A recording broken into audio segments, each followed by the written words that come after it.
We have a Gravely 160Z 60-inch deck with a 23 horse Kawasaki. The engine would lope at an idle. It would run full throttle fine and mow, but you pull it back to idle, it almost needed choke to keep running. It would just surge in power, which when something needs choke to run, you pretty much can guess that you got a fuel problem, and probably on the idle side of things. Now this is the FH680V engine. It has idle jets, but they're capped, or adjustments. I actually pulled the little cap off and tried to adjust it on the left bank. It gave me no response, so I knew there was something wrong in there. I took this carburetor off 4 or 5 times and I cleaned it thinking I had it fixed. It was still low. It had me confused.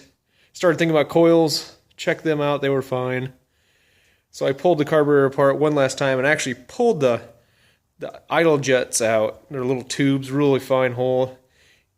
And lo and behold, one of the left bank was actually plugged right at the tip.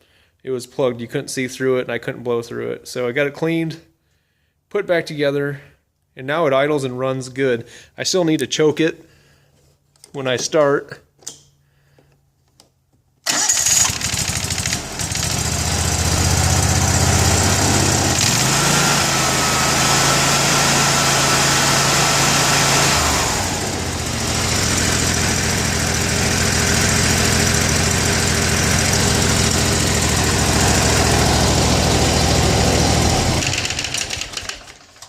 But now it starts and idles and transitions to full RPM just fine. So if you got a lope problem, these Kawasaki's with the 2-barrel carbs, pull those idle jets out and check the tip.